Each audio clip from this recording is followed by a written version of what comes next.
Friends, old and new friends, welcome to the last event of Sustainability Science Days 2023. I really hope that you have had a great week and still have energy left to follow our interesting discussion on the topic of collaborative approaches to addressing global sustainability challenges. My name is Jussi Impiö. I'm Head of Solutions for Sustainability at Aalto University. And we have a great panel here today. Mariko, Professor at Merrimack University. Sitati from USAID. And Tuuli Kaskinen from Climate Leadership Coalition. They will have plenty of time to tell more about their fields of expertise. Sustainability transition requires collaboration. Systemic problems require systemic solutions. And collaboration can be difficult. We all know that. I've worked with private sector, collaborating with universities and NGOs.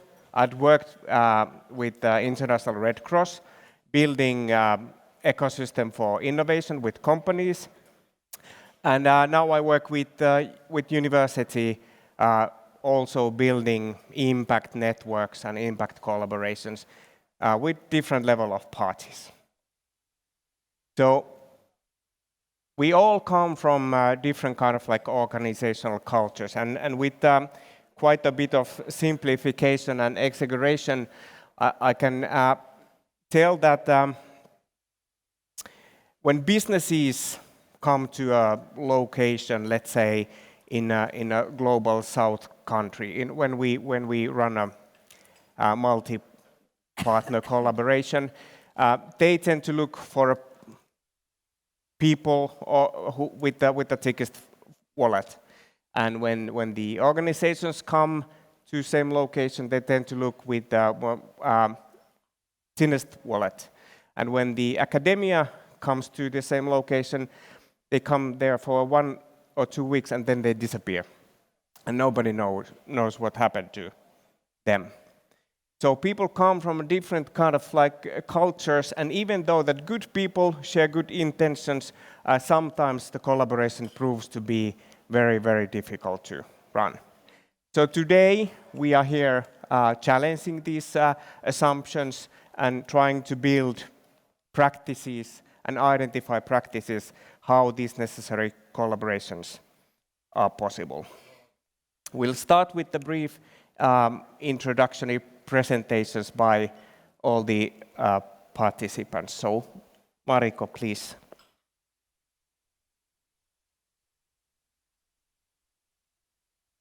Go ahead. Hello, everybody. My name is Dr. Mariko, and I am from Merrimack College, which is in Massachusetts, USA.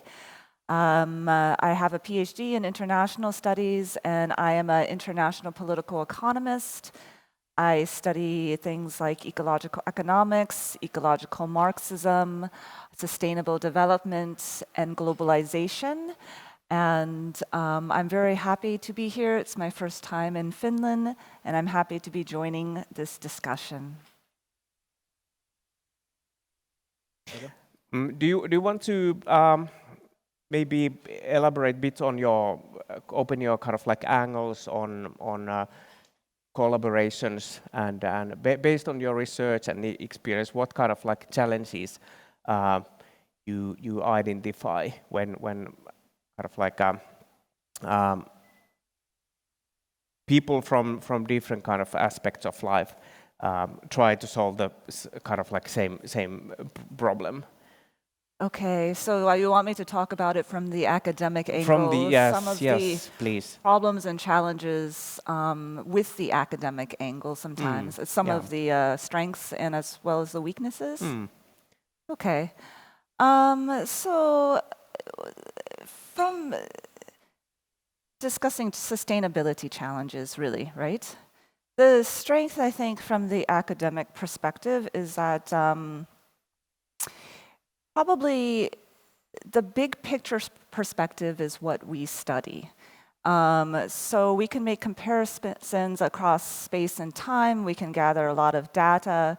We can think about local economies and how they're connected to global economies. We can think about how different experiments have been conducted historically.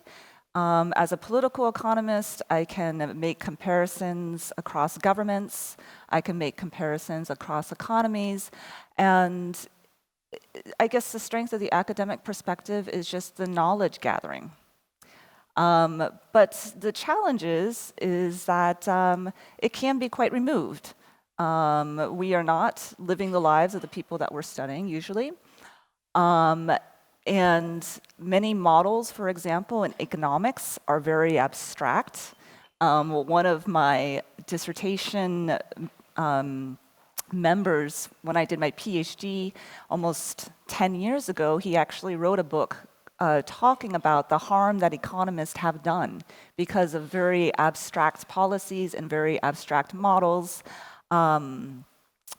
So I think that this is the challenge for academics, coming back to the concrete real world and the lives of people who have to fit into these structures, which are very difficult and which we study, and making that bridge between the abstract and the concrete reality that people live.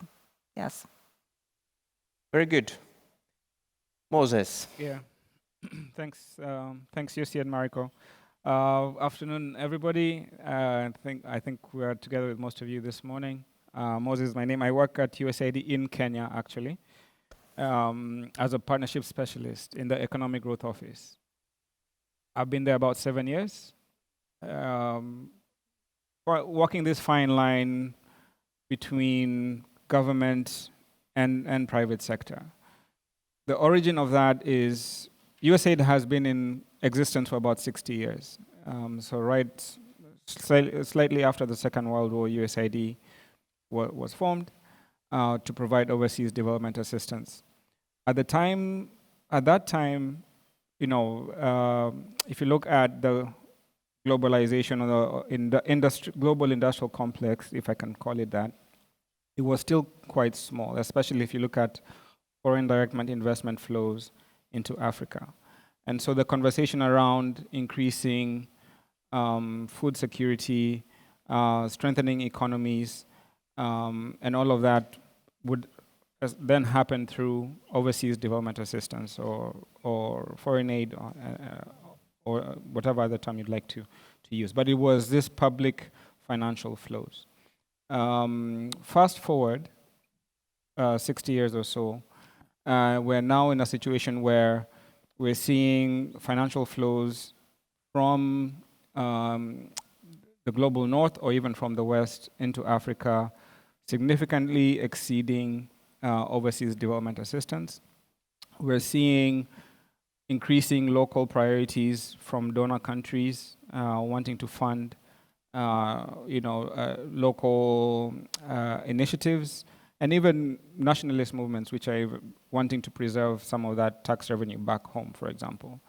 And so the development community is at a point of reckoning and asking, in this world that we're living in, this week we've been really looking at the multiplicity of challenges that communities are facing. Then the humanitarian needs and development assistance needs are only increasing.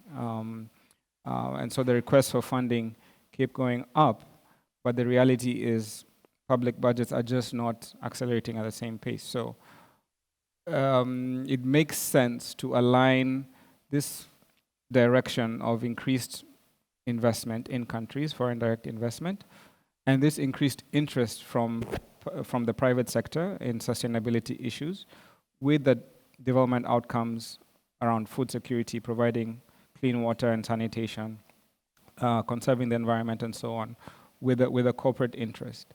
And so we're moving into a space or an era now where development partners and even governments are talking more about mobilizing private capital in a way that helps to achieve this dual outcome, or this mutually shared interest that exists. One other thing then I'd like to also say is, why is that important? If you look at, I'll just use a case of Kenya, for example. Kenya has a fast-growing population. Every year, about 1 million young people are coming into the job market, looking for jobs, but a job market that doesn't really have formal sector jobs. Probably less than 50,000 will get an actual, job with a contract and some sort of work security. The rest, 850,000, are really just going to end up going into the informal sector. There's a bit of glorification of entrepreneurship as well at the moment. So forming micro and small businesses. We're looking at partnerships with the private sector at a scale that can actually create significantly the number of jobs that are required, jobs that would actually transform and change lives, jobs that would not cause vulnerability. In the earlier session, for those who were there, I talked about this large number of young people and how that is causing migration into the cities. This migration is by young people in search of jobs, but without an income and without places to stay, they typically end up, settling in the informal settlements, in the slums. The land that these slums have sort of come to be on are usually physically vulnerable. So they're maybe in river basins, around swamps, close to garbage dump sites, and so on. And so when you have climate impacts affecting a city and a large population living in this area, then what tends to happen is you have a disproportionate impact on these young people or these communities in those spaces. And so the need to figure out ways or new ways to create jobs at scale or to solve the unemployment crisis is real. I would maybe close by saying, from my observation, I think for me this week, on the theme of this conference, Pathways of Hope, and looking at the whole issue of climate anxiety and how it's being experienced, let me say here in Europe versus back home, I would look at it maybe more on this aspect of creating incomes and addressing inequality.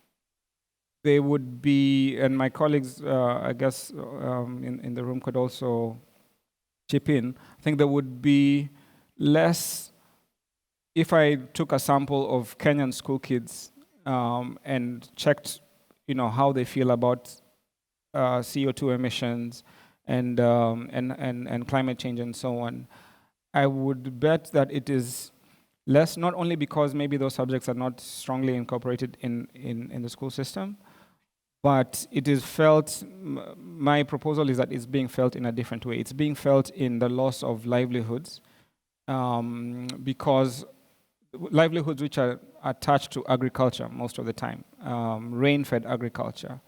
And so this idea of providing opportunities to earn an income, to be self-employed, are where, the climate challenges are really pressing the young people. And so that's the lens at which I'm approaching this conversation. Partnerships to address poverty and inequality, but partnerships that create jobs and livelihoods for young people. Thanks. Very good, Moses. Tuuli. Thank you very much. My name is Tuuli Kaskinen, and I work for Climate Leadership Coalition, which is a climate business network. So actually quite many of the big Nordic businesses are our members. We have our roots here in Finland, but also Swedish and Danish partners with us. And of course, in this kind of setting, there is this question like, do I present all the businesses globally?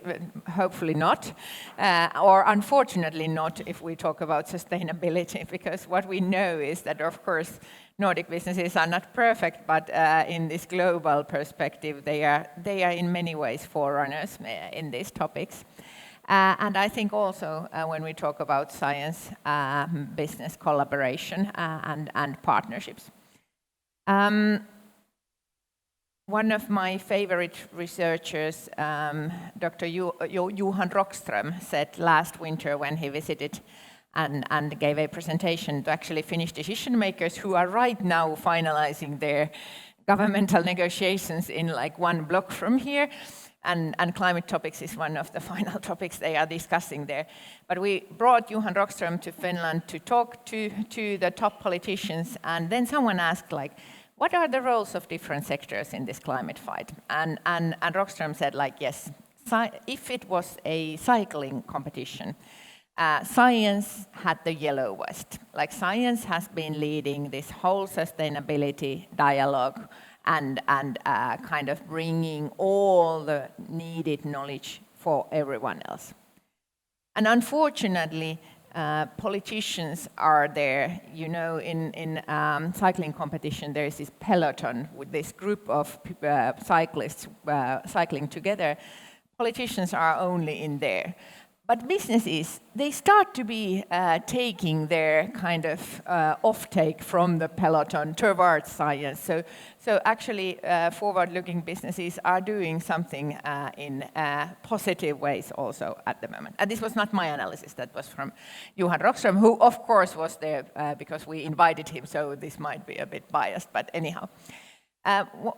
What I think is so important, and we also today already discussed about the role of IPCC, and we have to criticize the role of that kind of scientific panels and the way we use them.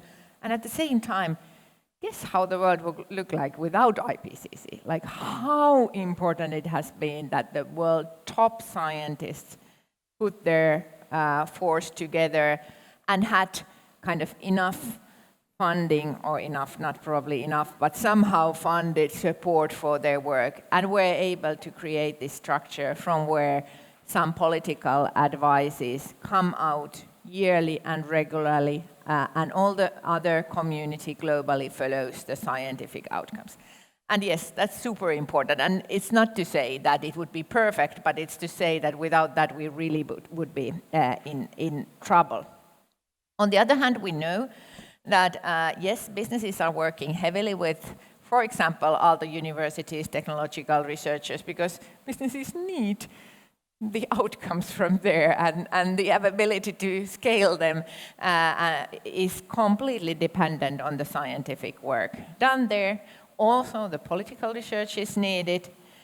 And then at the same time, we know that there is also, that someone today already said that yes, climate denialism exists, but it's mainly funded by ExxonMobil. So it's also a fact that businesses, there are big businesses who still have their assets in fossil industry and whose interest it is to make sure that that kind of research also comes out, which is of course like completely crazy. Happily, scientific community works in a way that that voice is not very vocal anymore. That the kind of most of the outcomes and the kind of what we understand as climate science is not led by this kind of research, which is also funded by businesses. But I think these are some angles to this discussion. Very good. Even though Tuuli said that she doesn't represent every industry in the world, I suggest that we now do a little role play where Mariko represents the whole global academia with the history of 2000 years. Moses represents the development organizations, big and small, and Tuuli, as said, represents the industry. Just for the sake of argument and just for the claims that I'm going to make. So there are quite a lot of attitudes among different parties when you start to compile a multi-party projects, and without the ability to kind of like come over these attitudes, you don't really get a proper start. So I'm going to make some nasty claims now, and I want you to agree, shoot down, and suggest solutions for them. And let's start with Mariko. And my claim is that academics make bad partners because they are arrogant, impractical, and abstract. Okay. Okay. I think there's some truth to that.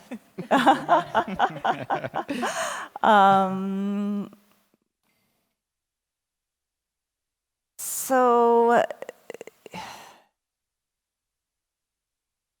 okay, how to make that bridge, okay? And then how to deal with the challenge of abstraction and arrogance and maybe some solutions, okay? Let me maybe first clarify what might be an academic position when it comes to sustainability and how it might differ from the other two perspectives. Please do, unless it's very abstract. It's not going to be abstract, not too bad. So from a critical political economy, and there's many different academic positions because academics argue amongst themselves constantly. So I can only talk about it really from a critical political economy perspective. The sustainability issue is not being dealt with in the deepest way that it needs to be. Let's put it that way.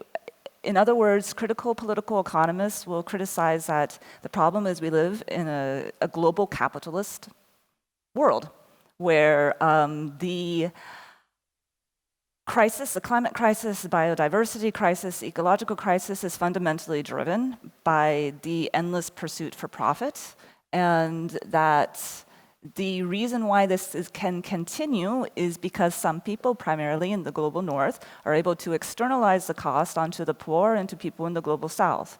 And we will do endless studies on this, and we will take the data and we will look at the economic policies that allow this to happen, and we will talk about a growth-driven model that just does not seem practical, and we will talk about how is this gigantic, complicated system, which has so many components and quite a bit of political corruption, how is it even going to make it, if we're talking about changes that need to be done in the next 20 or 30 years? So the academics bring up the really, really big problems. The biggest gap, of course, is what to do. And sometimes as academics, we have a really hard time making that bridge, because when you tend to look at things at such a large structural level, you can get really stumped. And there isn't always the conversation with businesses or with NGOs. Here's the context, okay? And so what do we do about it?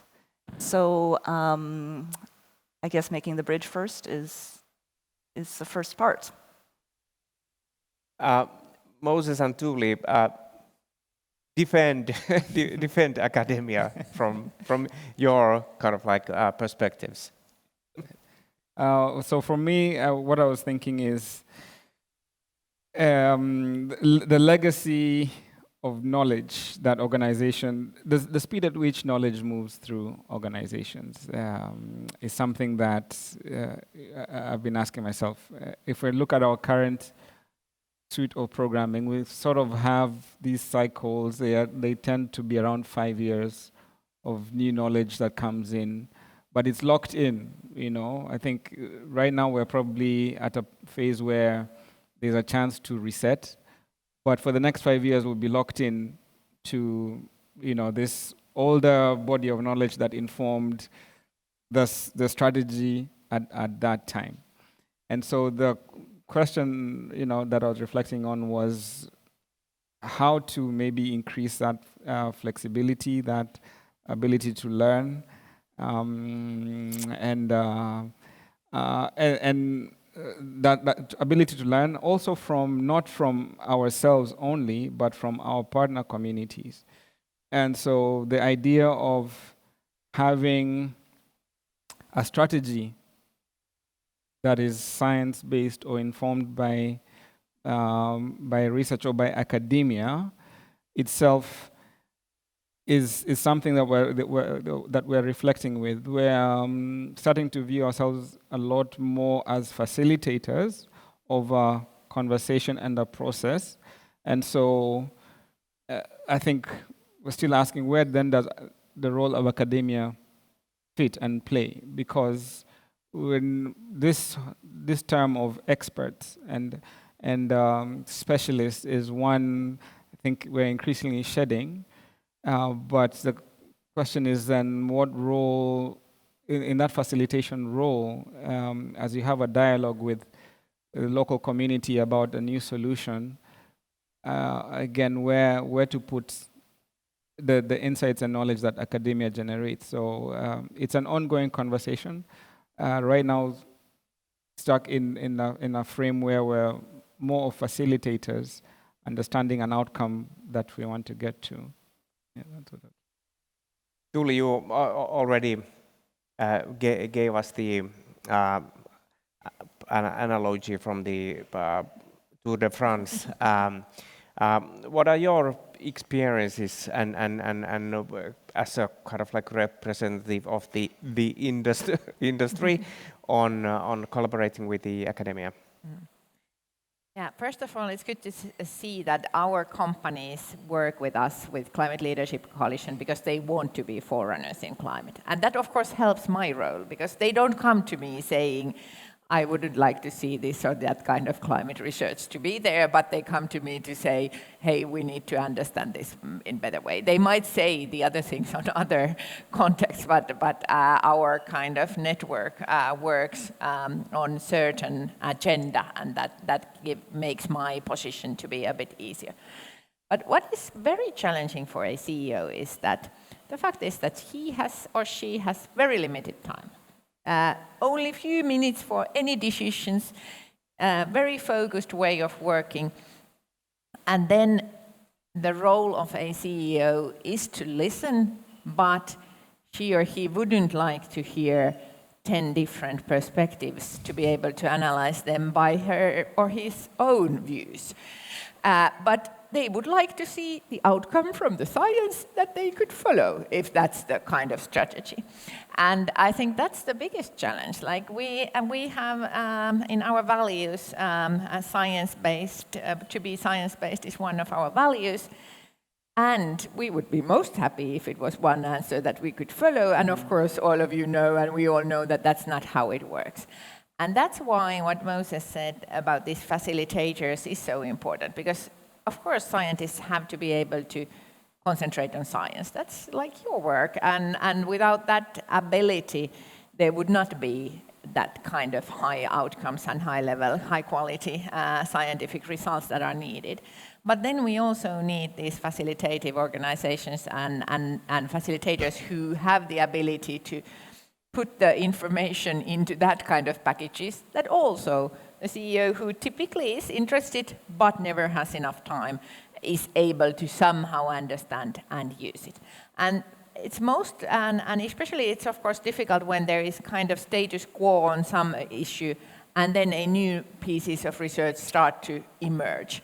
I don't know if Finnish speakers yesterday took a look at A-Studio, which is one of the Finnish broadcasting companies' programs, and it was about forest policy in Finland, and all the Finnish people know that that's a very challenging topic at the moment. We used to understand it in a way that forest grows always more than what we are able to use, so let's use it as much as we can. And now we have suddenly start to learn that, okay, that's not how it goes. Actually, it's not renewing in a way that we used to understand. And it takes time for that kind of information to merge into the understanding of decision makers, was it in businesses or in political decision makers. And in yesterday's discussion, there was a representative from Greenpeace, another one from forest industries, and then two scientists who tried to kind of facilitate also that dialogue from the perspective of science. Yeah, it's quite funny. Politicians can say basically in one sentence that of course we trust completely on science, but it cannot be like this. Yeah. It's a common sense says that it cannot be like this. Moses, my claim to you is that organizations are bad partners because of their enormous inefficiency. Okay. What do you say? I would argue that they're necessary. For example, if I pick on this idea that I was just talking about in my last point about facilitating, engaging in the community with communities in a way, in a facilitatory manner. One of the things we had been trying to do in Kenya, for example, is to say, hey, okay, a direct way to empower local communities is to have them be organized and represent themselves in a way that the partner can engage with them. As they came to us, I think local communities are not necessarily efficiently organized for the marketplace as market economies want them to be.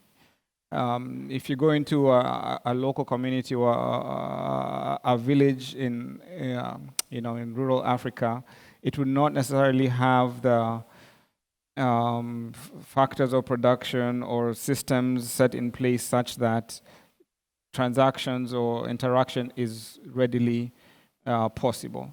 One example that I can give is we have agriculture companies that we have supported.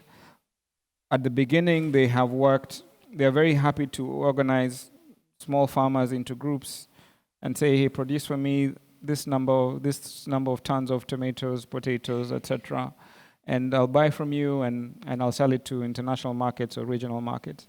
As the company grows and the volumes start to increase, suddenly quality is an issue, the cost of coordination is an issue, and then you have the CEO saying, maybe I need a bit more industrialized or organized farming method, and so thank you very much, smallholder farmers, but I need to do things a bit different. And so you can see there's a coordination challenge, not a problem there. And one of the approaches we've taken to try to address that is to say, yes, we very much still want to work and partner with local organizations, but the network, needs to be in a form that at least we can speak sort of the same language, if I can use that metaphor. And so we have made an invitation to local organizations to request them to come together, organize themselves, identify their own priorities, develop some sort of governance structure that is acceptable to all of them, and then on that basis, that's whatever legal entity that becomes, it becomes the one that, for us as a partner, USAID can engage with. So what I'm saying is there are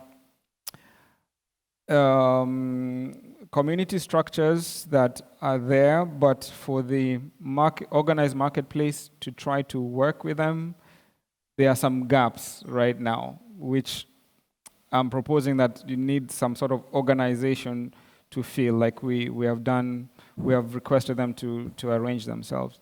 But there are also inefficiencies on the other side, because still come for an organization again like USAID coming in and requesting to a business, hey, we want to partner with you. You're doing great work. We'd like to achieve this number of results with you over the next 2 years.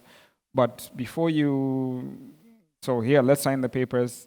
And then when we start the work, okay, but can you also tell us about, who else you're working with? How many women are you reaching? How many children are affected by? And so there's, again, quite a lot of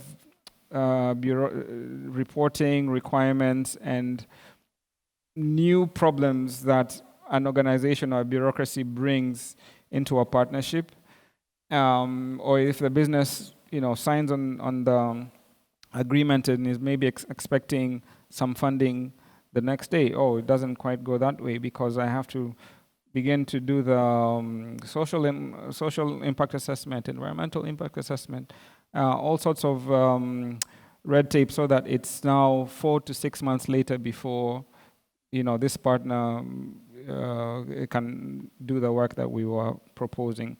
So there's, I think, pros and cons for each. It enables the two entities to speak the same language, but it also creates structures that slow down everything. That would be my quick response. Yeah. Okay, very good. Mariko and Tuuli, different organizations from your perspectives as a partner. Okay. As partners for the sustainability challenge. Yeah. Okay. I think that there are a great deal of types of organizations.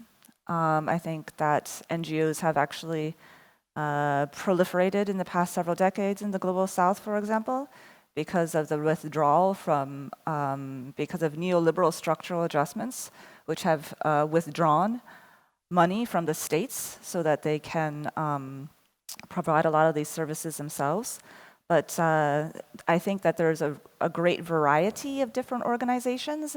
Some of them do incredible jobs with working with local communities. I have worked with some. I have worked with a Cambodian human rights organization when I was a professor that was tracking land grabbing and labor rights in Cambodia. There are many grassroots ones. There are some that also act as important watchdogs on everything from transnational corporations operating across the world to financial sector, really keeping an eye when it comes to, okay, what are businesses doing and how sustainable are they really? But there are many other kinds of organizations as well, and some of the economic policies in countries across the world have been heavily influenced by powerful organizations, international financial institutions like the IMF or the World Bank, which have pushed countries to have laws which are really, when you look at them, quite unsustainable. So it depends on the organization. And it depends on how open the organization is to really considering the rights of local communities and the science when it comes to sustainability in making their policies. Tuuli. Thank you. Actually, in my example, we didn't have NGOs in that Tour de France, so they would be quite close to science in my understanding, have been the forerunners to understand this whole challenge. And it's probably because no one from us others have that real life, everyday understanding of people, and that, of course, everyday life is complex, and that ends up in complexity and kind of inefficiency in certain ways. The question is that as we are moving with these challenges so fast, and as the global changes should be so fast, I think we always kind of forget it. We have this feeling like that, of course, we know we should act, but the kind of fastness of the change that should be in front of us is something we have never seen. Like in a couple of years, we should completely be able to get rid of fossil fuels and create huge areas for protected areas for nature and many other things, and that will change lives quite dramatically. And that's, of course, the question, do we have this scalable, are small organizations fast enough in scaling solutions? Like, if something great is found here, can it be used here and there and there and there? Because that's the kind of need for this change to be accepted and seen. But otherwise, of course, what is done with real people in the field and in the real places, in the real cities, in the real countrysides. Without that, the world would be such a much more pure place. Tuuli, let's continue with my nasty claim to you. Businesses are bad partners because they aim for short-term profits and they use sustainability as a hobby horse. As a hobby horse? That's a good thing. A good or interesting kind of statement. Yes. First of all, like I said earlier, businesses are super focused, and they have to be. They have to be focused into this one technology, one consumer group, one place, time, one way of getting investments. So they are not like able to jump into there and here, which means that as a partner, they are very focused. And it also sometimes looks like they would be that short term. Of course, like one definition for a CEO is that she is the one who has to make the bankruptcy to be a bit further. And if you take that perspective, yes, they are very short-termistic because that's the role of the kind of company and the idea, the promise for those who have put their money into the company. So in that sense, yeah, being short-term and also being short-term profit focused is somehow true. But this hobby horse thing, yes, of course, it has been. Yes, there is this question of greenwashing, which is true. But at the same time, there are more and more companies who understand, one, they don't get investments if they are not aware and very kind of serious with this topic.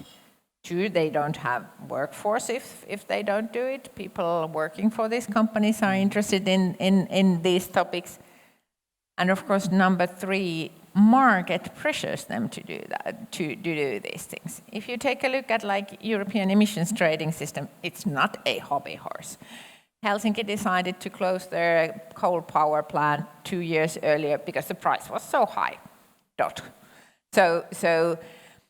And that's, of course, the direction where we should go. With climate topics, we start to be in that kind of area in certain fields. With biodiversity, for example, it's much further. There is no market pressure in a way yet in place. We know there will be. But the most important thing at this point is that we are not able only to get our sustainability directors on board. They are quite nice people. They know, they follow, they try their best. But what we need to make sure is that also CFOs, so the financial directors and the CEOs are interested in these topics.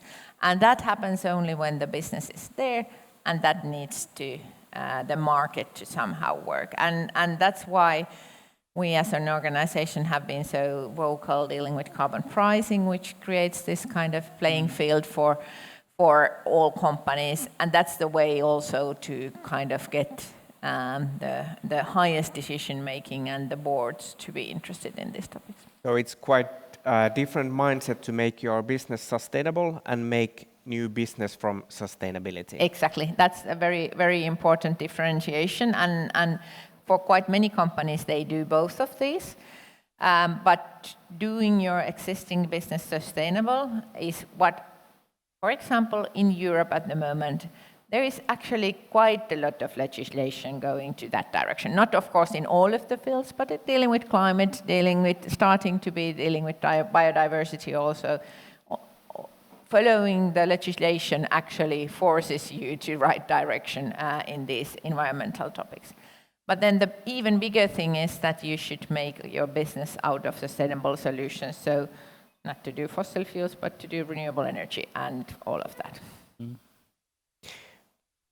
Mariko, how would you defend businesses as partners for researchers? Well, I think the thing is that more of the world's population than ever is reliant on a job from a business. So in a practical level, it has to be done, right? There has to be a shift of sustainability towards business. And again, as an academic, you can sit and criticize the very big structural problems. But again, the question is what is to be done? There is a spectrum. I think as a system, systemically, we're not there anywhere near, because obviously we are heading straight towards biodiversity and climate disaster. But I have seen some in my own research, a spectrum. For example, I researched finance and palm oil. And actually, the European banks, the Scandinavian banks especially, had adopted at least some basic environmental, ESG, environmental social governance policies, which differentiated them from, on a global level, banks from the US and Japan, and also from other parts of Asia, which maybe some of them didn't have any kind of ESG standards, and many of them actually withdrew from the palm oil funding. So, you know, there's a spectrum, and so we have to start pushing that spectrum. And I think one of the biggest challenges would be, one, when businesses talk about sustainability, they have to consider the entirety of the supply chain, okay? Which is really hard to do because supply chains are often opaque. Again, very complicated, but very necessary. Very necessary, yeah. And then expanding the definition of sustainability to include not just green energy, which we have been learning. Green energy also has some environmental degradation, but biodiversity, pollution, chemical issues. So expansion in both ways, you know, deepening and expanding. Yeah, but some businesses are further along with that than others, so it does show something, right? Very good. Yeah. Moses, I would like to hear specifically what kind of like benefits in innovation and well, other benefits than money organizations get by collaborating with businesses. Great. So on your last question, and maybe I can use it to answer this as well, there's more and more expectation now, you know, to partner with businesses, not only from like the philanthropic or corporate social responsibility sense, that a partnership with a business really needs to be embedded in that, in the commercial model that business holds. So if we're talking about impact, whether it's biodiversity, conservation, whether it's jobs for women and young people, it's really truly a byproduct of the business model. It's part of the commercial engine that business is running on. I think Tuuli has said in today's marketplace, a lot of businesses, frankly, they would not be able to get employers because the brand and what the business stands for, the generation of consumers that is there right now is really looking at the mission and purpose of businesses. And even just simply for survival, that is, you know, a position that a business, a good CEO, for example, would need to think about. In our case, you know, in Africa, I was operating in circumstances where even some of these basic ESG type of practices or socially responsible practices were coming from a very low level of business responsibility, where there's been exploitation of workers, where there's not been adequate provision of care, even when harmful chemicals are being used. And so it's almost like a basic sense of responsibility as a business that the partners that you're working with to produce whatever it is, whatever widgets they are, you know, you're actually just taking care of those partners. But more and more, I think, incorporation of technology, it doesn't mean that doing good does equals to not doing well. I think we are starting to see real innovative fusion of ways to develop a product in a sustainable way that is also commercial. So this company that I mentioned in the morning, that's processing solid waste in Nairobi, they're solving on one hand this issue of organic waste that is produced in hotels and the local markets. They're also collecting the sewage from informal settlements or slums. They are farming, the black soldier fly and using the larvae of the black soldier fly to process this organic waste. The byproduct of that is the larvae then sort of dried off and ground up into insect protein for dairy and animal feed. And then the other byproduct ends up as organic fertilizer. And that is all then a nice circular model. I think I've just learned that there's a circular conference in Helsinki here next week, circular business conference, and that would have been great to go to. But this increasing solutions around that incorporate circularity are more and more showing that it's possible to do good and to do well. Yeah. Very good.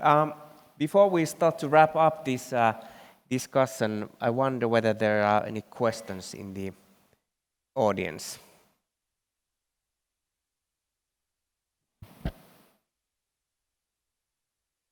Any questions? No questions? There's one, there's two. Oh, yeah, go ahead. We'll get the microphone from there. Yeah. First of all, thank you very much for all three different perspectives of academia, businesses, and organization. It was great to know. My first question was when you were discussing about the knowledge that academia have and the urgency that businesses have. There's a challenge of always solving this with the speed of decision that businesses need and the speed of research that academia produces. There is always a gap. Now, in this scenario, have you felt that there can be a solution, a plug-in, where startup can play any kind of role, or if you have any? So what's the role of startups? Can startup be of any help in bridging this gap? Would you most like to start? I can then continue. Oh, well. Right. Okay, so if I got the question that you're asking, is the role of startups in speeding up the insights process, reducing the time to insight.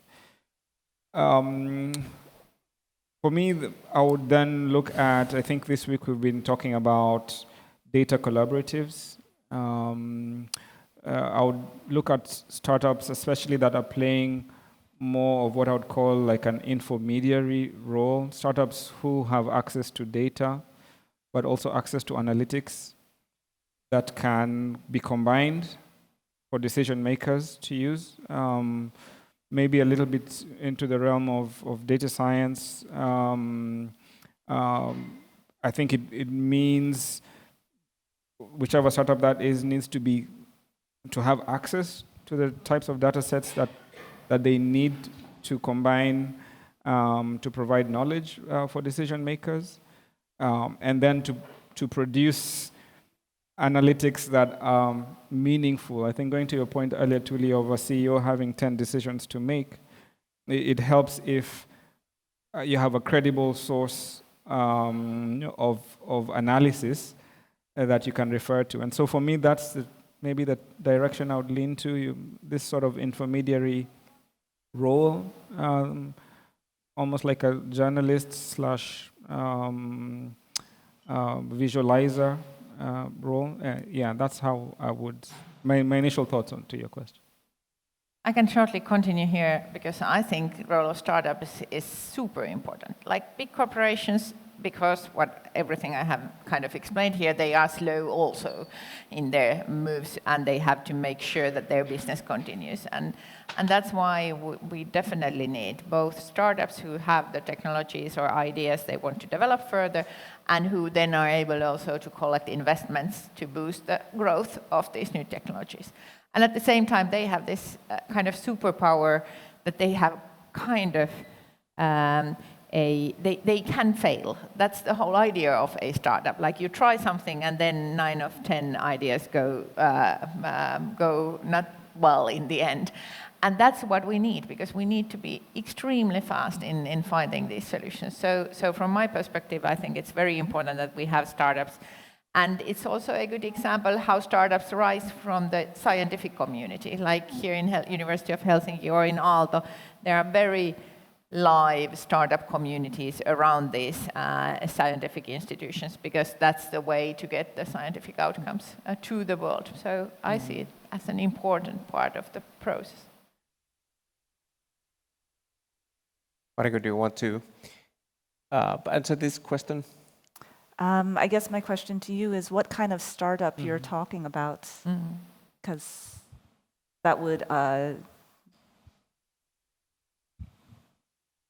Well, I mean, talking about my startup can be come later. But what I wanted to understand is when startup wants to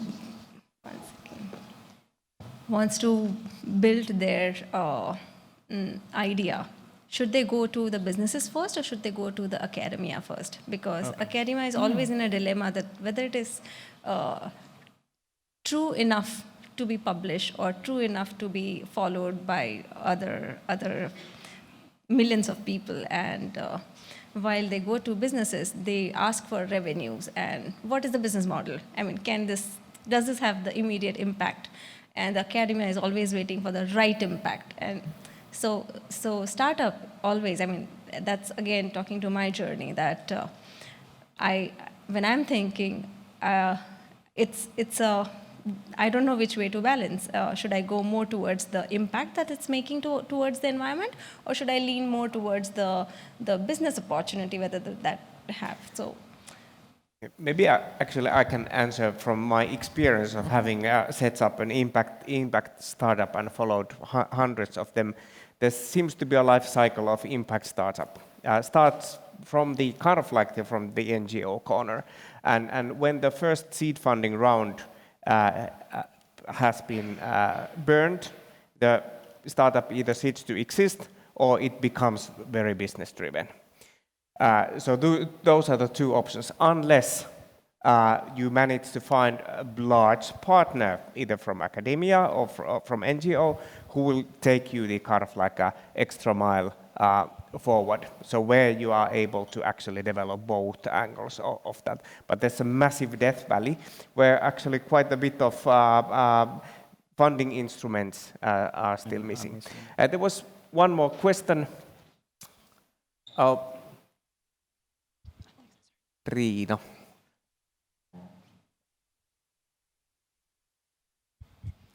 Thank you. I have a question about who should partner with whom. Because to use this wonderful metaphor of Tour de France, I was wondering, when we're talking about, for example, the academia, should we partner with the people in the front row, the businesses that are really accelerating their pace and kind of being the forerunners, as for example, the CLC businesses perhaps might be the ones? Or should we, for example, rather partner with the laggards, the ones who are leaving behind or left behind and are just kind of trying to follow up? And this is a discussion, I think, that also is very prevalent in universities on kind of who should we partner with in order to have the biggest impact and in order to really accelerate the change that we so urgently need. So kind of the forerunners or the laggards, for example. That's a very good question. I ask you to have brief answers because we have one last question waiting. Please, anybody?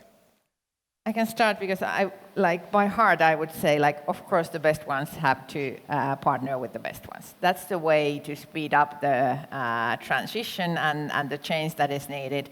And then those who come later, they come later. And especially for scientific community, I think, of course, you need the bravest mind, also minds from the business sector to be partners of yours.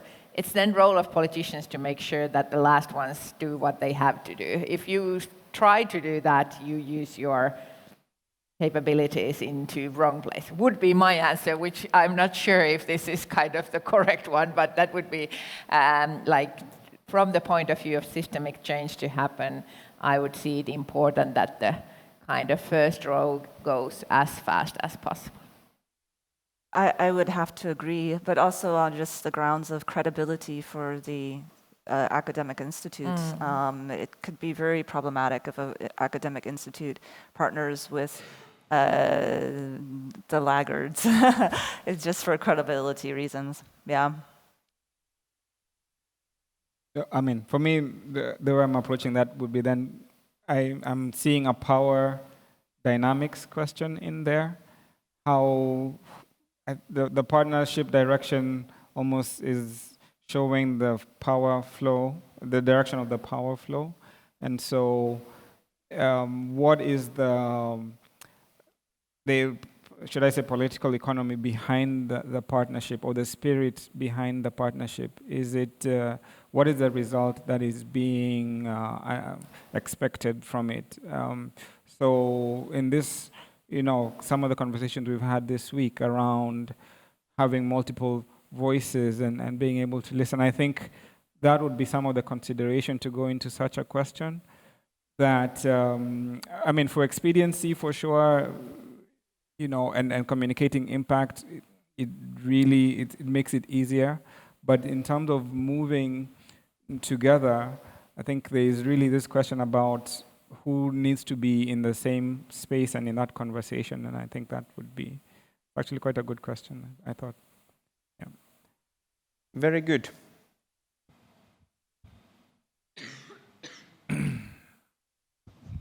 Thank you.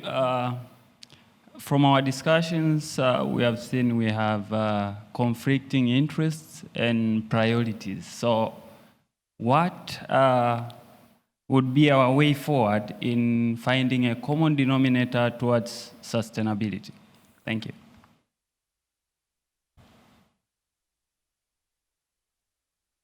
That's a very good question, and it's almost my wrap-up question. I think that it comes to the very kind of like fundamental point why we are here. We all acknowledge that sort of like alone we form only part of the systemic picture, and in order to solve the systemic challenge, we need all the kind of like pieces in place, and we need to share the same vision till a certain extent, till kind of like reasonable extent, and then we need to be able to develop ways to kind of like collaborate with the how did you put it well, the kind of like minimum common denominator in order to provoke action. What would be your kind of like based on your experiences and visions, what would be your tips how to enable fruitful collaboration?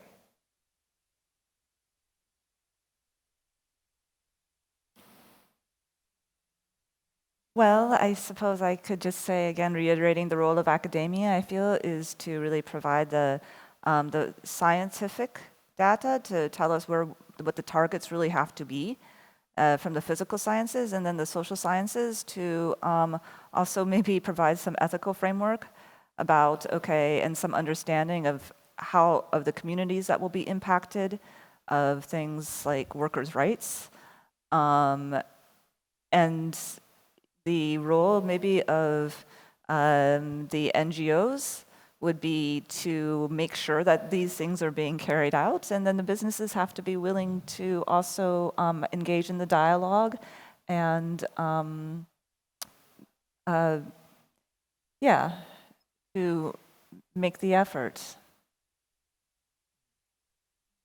Thanks, Hamza, for the question. My response would be, just emphasizing the role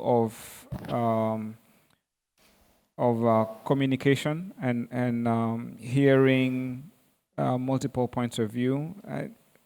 It's quite clear that I think depending on whichever country or a stakeholder is participating, for example, in this workshop, the pain of climate change or the effect of it is being felt in a different way. And it would be easy if you're only standing from one perspective to look at it from that side. And so the role of empathy and listening to each other is maybe what I would put forward. Yesterday's presentation on sense and using our sense, I think leaning a bit more onto that side so that we know what the literature is saying and academia is saying, but being able to stand in each other's shoes just to see how our lives being affected differently by this phenomenon that we're all facing would help to trigger action, at least to want to cooperate. So that's maybe what I would propose to that. Yeah. What great questions you have had, and difficult ones, I have to say. But to start with, I would like to say that still for scientific community, the core is to do top-notch science. And it doesn't matter what businesses would like to see, or even NGOs. Like, your role is to make the academic community to work and to be productive and change the world. And that's the starting point. Then, of course, all of us have a lot of interest into what you do because it's so useful for the world and changing the world.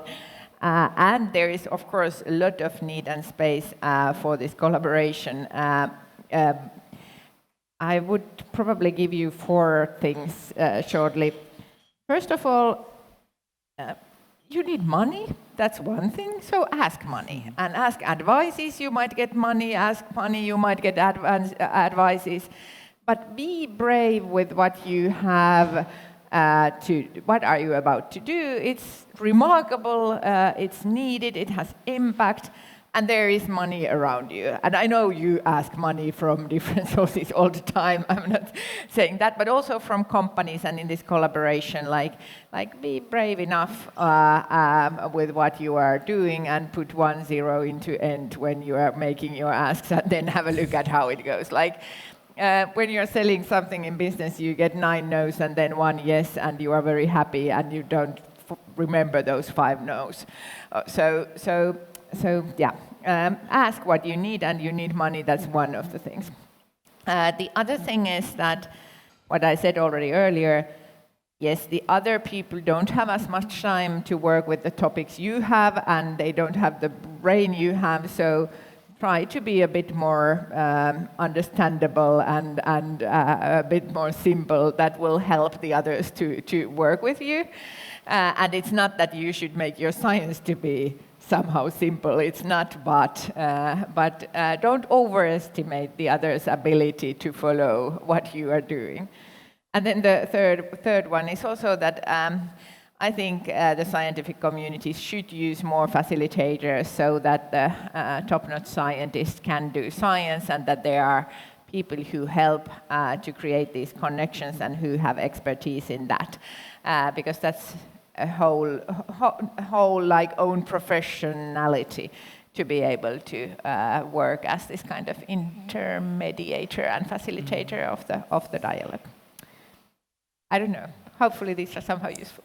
Let me continue a bit on the facilitators. It has come up, I think, among the first sentences of this dialogue and popped up here and there. Do we have the facilitators? Are they kind of like fantasy beings, or do they exist somewhere? Aren't you that kind of person? But one is not enough. Who are they? Where do they come from? from many fields. There are people in universities, and I'm actually also a board member in the University of Turku, and one of my points in the board have been that we have to make sure that we don't cut off all that kind of people who can support that kind of collaboration. There are, yes, within universities there are these people. Of course, then we have research institutions who are for that. There is more like impact-oriented work they do. But it's good to remember that there are that kind of people also in companies. There are these research directors whose role is to understand their fields of research. And one area I have to mention, especially in the field of sustainability, is that foundations nowadays actually work as that kind of facilitators. They pool their money and they find best places to direct it. They know that they cannot use much money for their own administration, but to understand the field, they create these programs, and that's one of the areas where you can find those. Just to mention a couple of those. Yeah, I can add, I think entrepreneurs also play that role. It might not be voluntary, and I think it's a byproduct of some of the work that they do. In yesterday's session on AI and sustainability, I think we had the Member of Parliament from Finland talking about how even still here in the Finnish Parliament, the concerns about AI and the speed at which it's developing has not been had yet, that conversation. But already, I think ChatGPT and all the other developments that are going on with generative AI are forcing policymakers and other stakeholders to come together. And so I say, entrepreneurs, especially who are moving forward in new spaces that have, non-traditional areas, force conversations to happen.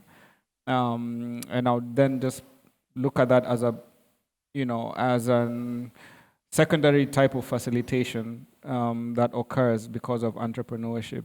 But it's important then to have spaces, whether it's in the government, whether it's in the parliament, or community spaces where, people can then reflect on the questions that are being brought about. And if my understanding is correct, a space like this is also one of those universities and the role that they can play in engaging with communities.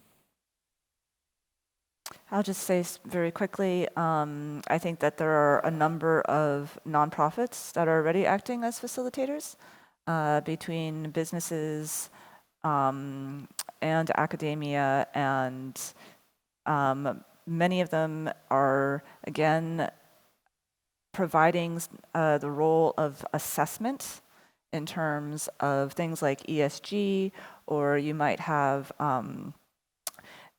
for example, some NGOs that keep track of extractive industries. And so I think these facilitators do exist already. Excellent.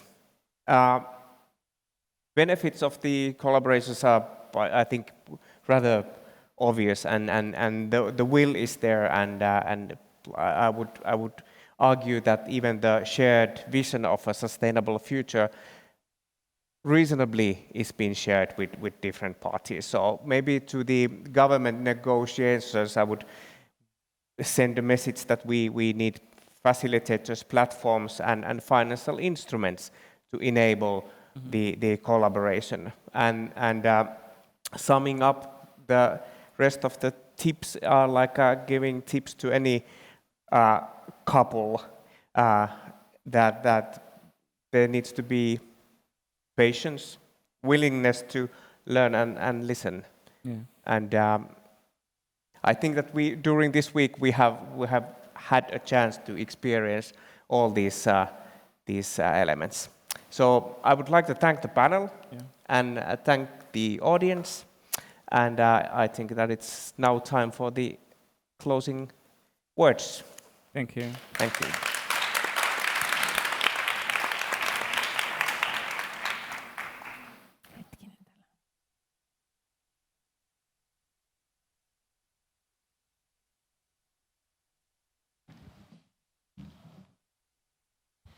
So, the mic is functioning. I don't really know what to say. I'm super excited, I'm super happy, I'm so grateful for all of you, all of those who already had to go for their planes or trains. I want to thank you for the very friendly atmosphere that you actually created. Thanks for that. İdil, how do you feel? Well, I feel pretty much the same. My brain is on sustainability science steroids. Fantastic conference, and I'm really curious, Susanna, what gave you hope in the conference? Of course, it's critical whether we go and will be able to act, but still I'm kind of convinced and hopeful about all the thought energy that we created in this conference, and I hope it will support each and every one of us when we go, wherever we go, to really work for honest transformations. What about you? Well, I was thinking about how from a actually quite local, quite small conference in 2017, how much the conferences grew in a short period of time. Did you know that we actually had 900 people, more than 300 being on site with us? That is incredible. I think that's fantastic, and I was surprised about the number of nationalities or the places that were presented, like from Lapland to Algeria, from Tanzania to India, and so forth. Like, I think all the continents were again represented, except for perhaps Antarctica, which we have to convince next year. The penguins. Yeah, but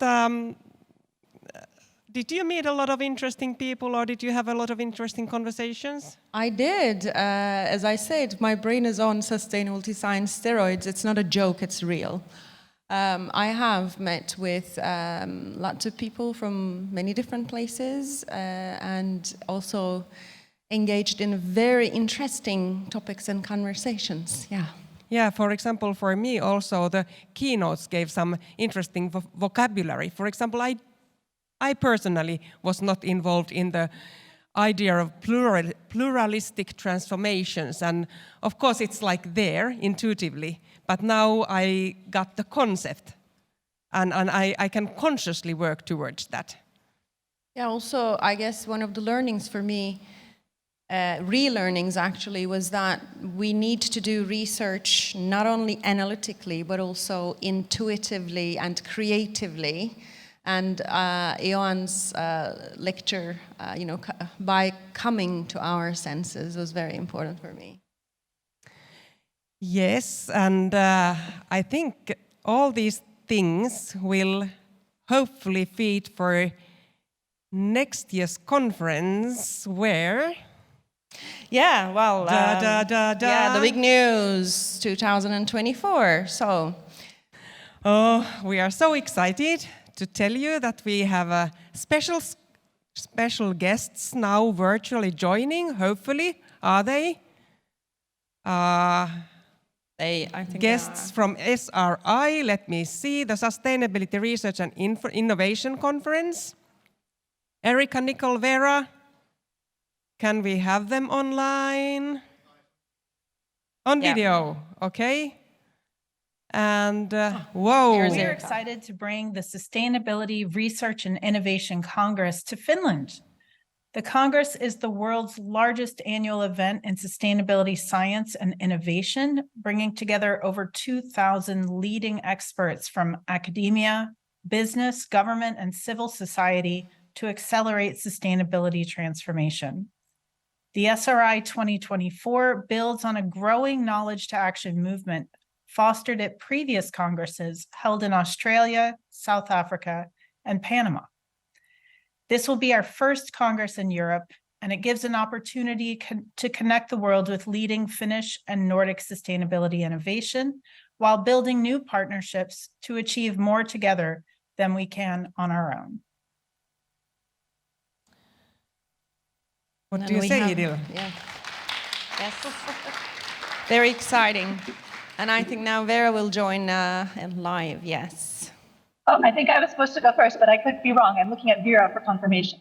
So, Nicole, you go first. Hello, everybody. My name is Nicole Arbert, and I'm super excited that this is happening. So SRI is co-convened by Future Earth, which is a global sustainability network that advances transformation through research, and the Belmont Forum, which is the organization that I am the executive director of, which is an international funding partnership that mobilizes and co-produces systemic approaches to global environmental change. And so over the next 12 months, we're going to be working with Aalto University, with the University of Helsinki, to deliver an event that is different from most traditional academic conferences. So I normally tell people that this is not going to be your grandmother's conference, but it sounds from what I've been hearing, like the one that you are at also is not your grandmother's conference. So this is going to be a fantastic event. I can feel it. SRI really focuses on bringing knowledge to action. So we'll deliver a diverse and engaging program. We're going to, in many respects, build on what you've seen over the last 3 days. So SRI will be broader, it will be more global, and it will be a fully hybrid event that spans the globe with satellite events organized by our partners around the world. And we're very excited that we are going to be hosting it with you next year. Fantastic. Yes, hello, I'm Vera Mitzner. I'm the Associate Director of the Future Earth US Global Hub, and I'm also the Director of SRI. I'm joining you from Boulder, Colorado this morning my time. And as my accent reveals, I'm originally from Finland. I'm very excited to share this invitation with you. Join us for SRI 2024 in Finland. We are very happy to work with the SSD team to deliver this event. There will be many opportunities to be part of the Congress. In the fall, we'll be announcing our call for contributions. So if you are interested in showcasing your work to our global audience or organizing a session, this is a great opportunity for you. We are also looking for sponsors and partners. So if this is of your interest, get in touch with us. In the next 12 months, there will be other announcements as well. So stay tuned. Follow us on social media, subscribe to our newsletter, and also you're more than welcome to join us for SRI 2023. That's still happening in only 4 weeks in Panama City, Panama, just to get a taste of what to expect next year. We are very excited. Thank you, and see you next year. Thank you. So next year, 2 big sustainability conferences together. So it'll be a big bang. So, after this big news, time for final words. First of all, I would like to thank all of the participants. Without such an engaged participation, this conference wouldn't really have, I think, created the learning environment, sharing environment that it has. So come back again next year for co-creating even a more inspiring conference environment with us. And with that note, I also would like to thank you, Susanna, for being an amazing co-research mother of the conference. And yeah. Thank you, Idil. It's fantastic to work with you. It's fantastic to work with all of you. And I would also like to thank you for all of the thoughts that you have given for us how to develop Sustainability Science Days, and us SRI, of course, together with them for next year and the years after. And I want to quote one of our panelists who said today that we are on a continuous learning, sustainability learning path. So let's do it together and get like more action-oriented and better in even doing this. And then, of course, last but not at all least, I want to thank Sophia and the whole team. This is the first year for many.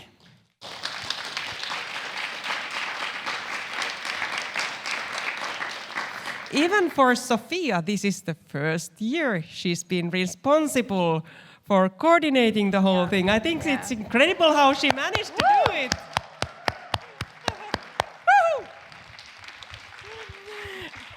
But I also want to mention two very long-term persons, Katri Devald and Jasmin Järvinen, who have been there from the beginning.